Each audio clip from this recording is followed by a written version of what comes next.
ఓం సాయిరామ్. సాయి భక్తులందరికీ నమస్కారం అండి.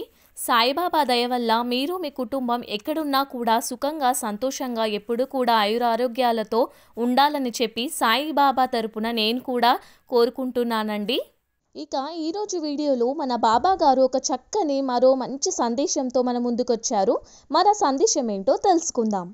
తల్లి, ఇక్కడ కనిపిస్తున్న ఈ 2 కాయిన్స్లో నీకు ఇష్టమైన వాళ్ళను మనసులో తలుచుకుంటూ ఒక కాయిన్ అయితే తాకు బిడ్డ అని మన బాబా గారు చెప్తున్నారు. మరియు ఒకటి గోల్డ్ కాయిన్ మరియు సిల్వర్ కాయిన్ అనేది ఇచ్చారు. నీకు నచ్చిన కాయిన్ మీరు మనసులో అనుకోండి. అనుకున్నారు కదా? ఇక ఈ వీడియో స్టార్ట్ చేసే ముందు ఒక చిన్న రిక్వెస్ట్ ఫ్రెండ్స్. ఈ సందేశం కనుక మీకు అందరికీ నచ్చినట్లయితే వీడియోకి అయితే ఒక చిన్న లైక్ అయితే ఇవ్వండి. మొదటిగా బంగారు కాయిన్ని తాకిన వాళ్ళ కోసం, గోల్డ్ నాణం అంటే ఎవరైతే బంగారు నాణాన్ని తాకారో వాళ్ళు ఇన్ని రోజులు పడ్డ కష్టానికి ఒకసారిగా ముగింపు వచ్చినట్లు బంగారు నాణం తాకిన నా తల్లికి ఇప్పటి నుంచి బంగారు లాంటి జీవితం జీవించబోతుంది. తల్లి, మిమ్మల్ని ఎవరైనా అవమానించి బాధ పెట్టారో వాళ్ళు నీ మంచితనం తెలుసుకునే సమయం దగ్గరలోనే ఉంది. నీ ఓపికతోనే నీ ఓర్పుతోనే ఇదంతా సాధ్యమమ్మా. కాబట్టి నా 2 మాటలు ఎప్పుడూ కూడా మర్చిపోవద్దు. శ్రద్ధ, సబూరి ఇవే నీకు ఈ లోకంలో ముందుకు నడిపించేవి. ఏదైనా సాధించేలా చేస్తుంది. బంగారు నాణ్యం నువ్వు తాకావు కదా, ఇప్పటి నుంచి బంగారు భవిష్యత్తు నీకు రాయబడింది. ఏదైనా కష్ట సమయం వచ్చినప్పుడు కృంగిపోవద్దు. ఎప్పటిలాగే బాబా అని ఒక్కసారి నన్ను తలుచుకో. నీకు కావలసినంత బలాన్ని నేను అనుగ్రహిస్తాను. నీకు నా మీద నమ్మకం ఉంది కదా, అది చాలు. అంతా నేను చూసుకుంటాను. నువ్వు ఎప్పుడైతే ఏ కోరికలతో అయితే ఏది జరిగితే నీకు మంచి అని నీ మనసుకి అనిపించిందో అవన్నీ నీకు జరిగేలా నీకు సమయం అనేది వచ్చింది. నువ్వు ఉద్యోగం సాధించాలన్నా, వ్యాపారంలో మంచి లాభాలు రావాలన్నా, ఏది తలబడితే అది ఖచ్చితంగా నువ్వు ఏ కార్యాన్ని తలపెట్టినా సరే, ఉద్యోగం కోసం, చదువులో మంచి ర్యాంకులు రావటం కోసం 1 కాదు 2 కాదు, నువ్వు ఏది కోరుకుంటే అది దాంట్లో నువ్వు ఇష్టం చూపించి ఆ పనిని మొదలు పెట్టావు అనుకో, నీకు ఎప్పటికీ లాభమే కానీ నష్టం అనేది ఉండదు. ఇతరుల పైన నువ్వు ఎట్టి పరిస్థితిలో కూడా ఆధారపడకూడదు. నీ కష్టాన్ని నువ్వు ఎప్పుడూ నమ్ముకోవాలి. నిన్ను మాత్రమే నమ్ముకొని ముందుకు సాగాలి. నువ్వు నమ్ముకున్న ఆ పనిని చెయ్యి. తప్పకుండా నీకు విజయం సాధిస్తావు. బంగారు నాణం తాకిన నీకు ఇప్పటి నుంచి అదృష్టం రాబోతుంది. ఇక నుంచి ఎటువంటి కష్టాలు నీకు ఉండనే ఉండవు. నీ కష్టాలన్నీ నాకు తెలుసు. నాకు అంతా తెలుసు. నేను అన్నీ గమనిస్తూ ఉన్నాను. సందర్భానుసారంగా నేను నీకు ఏ విధమైన సహకారం అందివ్వాలో నాకు తెలియదా చెప్పు? నీవు ఊహించినట్లుగానే అన్నీ జరుగుతాయి. ఏం దిగులు చెందకు.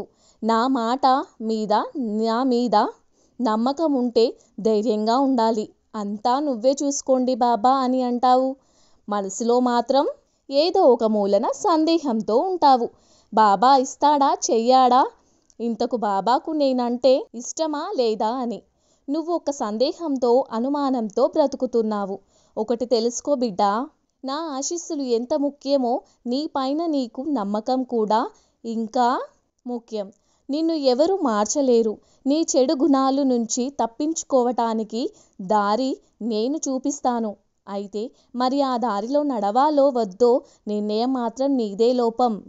లోపం లేని మనిషి ఈ లోకంలో ఎవరూ ఉండరు కదా. కానీ ఆ లోపాలను తొలగించుకునే శక్తి ప్రతి ఒక్కరిలోనూ విస్తారంగా ఉంటుంది. అది గుర్తించి మేల్కొంటేనే నీవు అత్యున్నత శిఖరాలకు చేరుతావు. ప్రయత్నం చెయ్యి. నేను నీకు తోడుగా ఉంటాను. నమ్మకంతో నువ్వు ఏ పనినైతే మొదలు పెట్టాలనుకుంటున్నావో ఆ పనిని నమ్మకంతో మొదలుపెట్టు.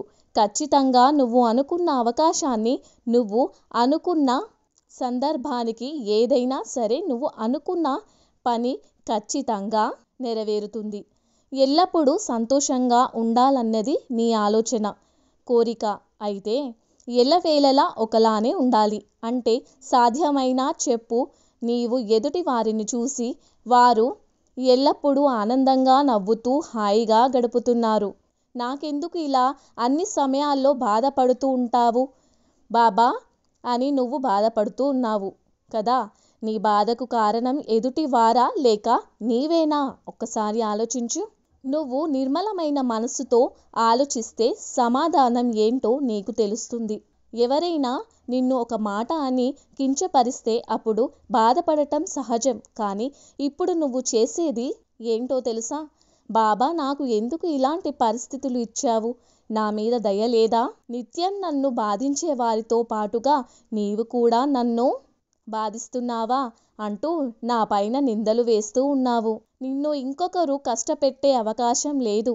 ఎందుకంటే నిన్ను నువ్వే కష్టపెట్టుకుంటున్నావు కదా.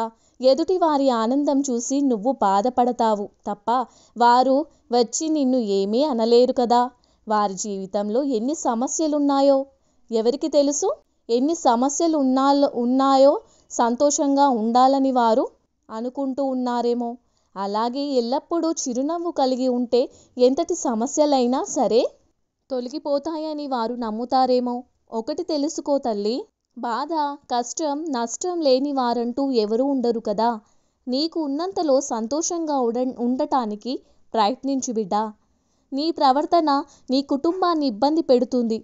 నీకు చాలామందికి ఉన్నట్టు ఆస్తులు లేకపోవచ్చు, కానీ లోటు లేకుండా గౌరవనీయమైన జీవితం గడిపే అవకాశం నీకే ఉంది.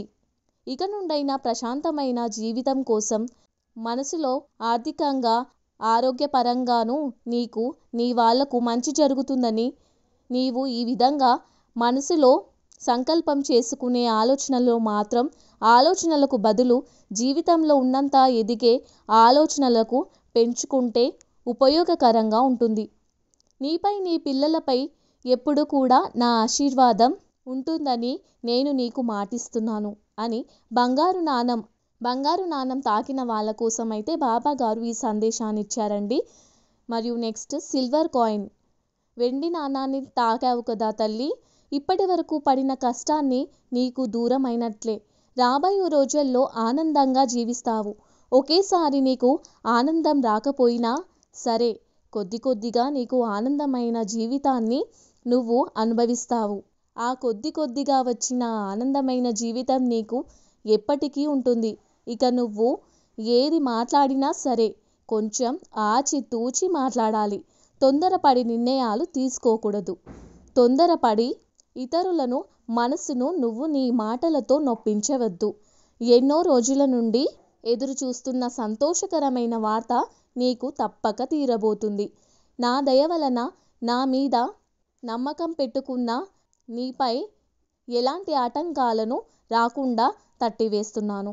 ఇక ఆర్థిక ఇబ్బందులతో ఎంతగానో బాధపడుతున్నావు కదా. డబ్బుకి ఎంతో అవస్థపడ్డావు, అనారోగ్యంతో ఎంతో బాధపడ్డావు. కానీ అన్ని రోజులు ఒకేలా ఉండవు కదమ్మా. కాబట్టి నీకు ఆర్థిక ఇబ్బందులన్నీ తొలగిస్తాను. డబ్బు లేక నువ్వు పడ్డ కష్టాలన్నీ కూడా తీరబోతున్నాయి. నువ్వు చేసే పనిలో మంచి ఆర్థిక ఆదాయం, లాభాలు వచ్చి ఆర్థిక పరిస్థితి మెరుగుపడేలా చేస్తాను. దాంట్లో నీ కష్టమంతా తీరబోతుంది. కానీ ప్రతిదీ నువ్వు ఒక పనిని చేయాలి. ప్రతిరోజు నా విభూతిని ధరిస్తూ ఉండు, నా విభూతిని పెట్టుకుంటూ ఉండు. నీకు ఏ కష్టమైనా సరే ఇట్టే తీరిపోతుంది. వీలైనప్పుడు నా గుడికి వెళ్ళి 9 ప్రదక్షిణలు చేస్తూ ఉండు. నీకు వీలైతే మాత్రమే నువ్వు అనారోగ్యంతో బాధపడుతున్నప్పుడు ఇలా ప్రదక్షిణలు చేయటం వల్ల నీకు మేలు జరుగుతుంది. ఒకవేళ నేను చేయలేకపోతే నాకు కీడు జరుగుతుందేమో అని మాత్రం అనుకోవద్దు. నువ్వు ఏ పని నాకు పూజలు చేసినా చేయకపోయినా, నాకు ధూపదీప నైవేద్యాలు సమర్పించినా సమర్పించకపోయినా, నాకు ప్రసాదాలు పెట్టినా పెట్టకపోయినా సరే, నేను ప్రతి ఒక్కరిని సమానంగా చూసుకుంటాను. ఎందుకంటే ప్రతి ఒక్కరూ నా పిల్లలే కదా. కాబట్టి ఒకరిని మంచిగా, ఒకరిని చెడ్డగా, ఒకరిని గొప్ప స్థాయిలో, ఒకరిని తక్కువగా స్థాయిలో నేను చూడను. ప్రతి ఒక్కరూ నా దృష్టిలో అందరూ సమానమే. నీవు బాధపడుతున్న వేదన నేను ఇక చూడలేను. నీకు నేను ఖచ్చితంగా సహాయం చేస్తాను. ఎందుకంటే నువ్వు ఎంతో గొప్ప ఇల్లాలివి కదా. నీ భర్త అదృష్టవశాత్తు నువ్వు అతనిని భార్యగా లభించావు తల్లి. నీ మనసు బంగారం. ఒకప్పుడు నీకు చదువు లేదని చాలామంది అవమానించారు. నిజమే కదా. చదువు లేకపోతే ఏమైంది? నీ దగ్గర ఉన్న సుగుణాలు నిన్ను హేళన చేసిన వారికి లేవు. ఒకవేళ ఇప్పటి వరకు నీవు బాధపడుతున్నటువంటి పరిస్థితుల్లో వారు కనుక ఉంటే వారి వారి భర్త పట్ల ప్రవర్తించే తీరు వేరుగా ఉండేది. నీకేంటమ్మా, నువ్వు సహనశీలివి. భర్త కష్టం చూసి కరిగిపోయి నీవు తాళిబొట్టు సహా ఇచ్చి కష్టం నుండి బయటకు తీసుకొచ్చావు. ఇప్పుడు సమాజ పరిస్థితిని బట్టి నలుగురిలోకి వెళ్తే ఎక్కడ కుటుంబ స్థితిగతులు అందరికీ తెలిసి భర్త పరువు పోతుందని గుట్టుగా ఉండిపోయావు కదా. ప్రతి మనిషికి కష్టం సుఖం అన్నది సహజం అని నమ్మావు. ఆ నమ్మకమే, ధైర్యమే నిన్ను చెడు పరిస్థితుల నుండి రక్షిస్తుంది. నీవు ఎల్లవేళలా నాతో చెప్పుకుంటూ ఉంటావు కదా, సాయి, నేను నా భర్తను చేదోడు వాదోడుగా ఉండటానికి ప్రయత్నం చేస్తున్నాను. ఆ పనిలో నేను విజయం సాధించాలని అడిగావు కదా. ఖచ్చితంగా విజయం సాధించే నీ కుటుంబం ఎదుగుదలకు నీవు సహాయపడతావు. విజయం ఎందుకు రాదు చెప్పు? నీకు దురాశతో ఎవరి సొమ్మును కావాలని అనుకోలేదు కదా. తెలివితేటలతో నీ పట్టుదలతో శ్రమించి నీవు ఎంచుకున్న పనుల్లో విజయం చాలా వరకు సాధించావు. ఇకపై కూడా నువ్వు చాలా చాలా ఉన్నతంగా మంచి స్థాయిలో స్థిరపడతావు. నీ వలన నీ కుటుంబం సుఖ సంతోషాలు అయితే పొందుతుంది. ఇప్పుడు ఎవరమ్మా నీకు చదువు లేదని నిన్ను హేళన చేసేది? నిజమే, మనిషికి జ్ఞాన సముపార్జన కోసం చదువు అన్నది చాలా అవసరం, ముఖ్యం. కానీ కొందరు ఎంత చదివినా కూడా తమ మూర్ఖత్వాన్ని వదలలేకపోతున్నారు. నీవు పడిన బాధ చిన్నదా? చేతిలో ఒక్క రూపాయి లేకుండా అయినా వారి దగ్గర కూడా అవమానపడ్డావు. ఇక అటువంటి రోజులు కాలం నీకు చెల్లింది. నీవు పోగొట్టుకున్న ప్రతి పైసా కొన్ని రెట్లు పెరిగి నిన్ను చేరబోతుంది. ఈ రోజు నుండి నువ్వు ఎప్పటికీ సంతోషాన్ని అనుభవిస్తావు. నీ ఎదుగుదలను ఆపటం ఎవరి తరమూ కాదు. ఇందులో నేను నిన్ను శక్తిని మాత్రమే ఇచ్చాను. తట్టుకుని నిలబడ్డావు, విజయం సాధించావు. ఇక ముందు నుండి కూడా సాధిస్తూనే ఉంటావు. నీకు నీ కుటుంబానికి నా శుభాకాంక్షలు. మీ అందరికీ నా ఆశీస్సులు. చల్లగా సంతోషంగా ఉండండి. ఎప్పుడు కూడా మీరు బాధపడకూడదు. ఎన్నో పలుమార్లు చెప్తూనే ఉన్నాను. నేను ఏ పనినైనా నాకు అప్పగిస్తే మాత్రం నేను ఖచ్చితంగా నా మీద పెట్టుకున్న నమ్మకాన్ని ఒమ్ము చేయను అని. నీకు నా మీద ఉన్న ప్రేమ ఎంత గొప్పది.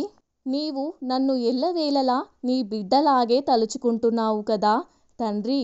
నీ బిడ్డకు ఎలాగైనా కడుపు నింపుతావో ఆ విధంగానే నీవు ఏ వంటకం చేసినా నాకు నివేదిస్తావు. ఎంతో ప్రేమతో నన్ను తినమని చెప్తావు. ఇంత ప్రేమగా నన్ను చూసుకుంటున్నప్పుడు నేను నిన్ను అడిగిన కోరికలన్నీ తీర్చలేనా చెప్పు? ఖచ్చితంగా నువ్వు అనుకున్న పని ఏదైతే ఉందో అది ఖచ్చితంగా జరుగుతుందమ్మా. నువ్వు అనుకున్న కోరికను ఖచ్చితంగా నేను నెరవేరుస్తాను బిడ్డ. వెండి నాణాన్ని నువ్వు తాకావు కదా, ఇప్పటి నుంచి నీ విజయం సంతోషమైన బాట పడుతుంది. నువ్వే చూస్తావు కదా. బాబా చెప్పిన ప్రతి మాట నీకే అర్థమవుతుంది. నేను చెప్పిన విషయాలన్నీ గుర్తు తెచ్చుకొని బాబా చెప్పింది నిజమే అని నువ్వే ఖచ్చితంగా తెలుసుకుంటావు. వెండి నాణాన్ని తాకిన వాళ్ళ కోసం బాబా గారైతే ఈ సందేశాన్ని ఇచ్చారండి. మరి ఈ సందేశం గనక అందరికీ నచ్చినట్లయితే కనుక ఒక చిన్న లైక్ ఇవ్వండి. మరియు మన ఛానల్ని మొదటిసారిగా ఎవరైతే చూస్తున్నారో ప్లీజ్ సబ్స్క్రైబ్ చేసి సపోర్ట్ చేయండి. మరొక బాబా గారి మంచి సందేశంతో మీ ముందుంటాను. అప్పటి వరకు సర్వం శ్రీ సాయినాథార్పణమస్తు. స్వస్తి.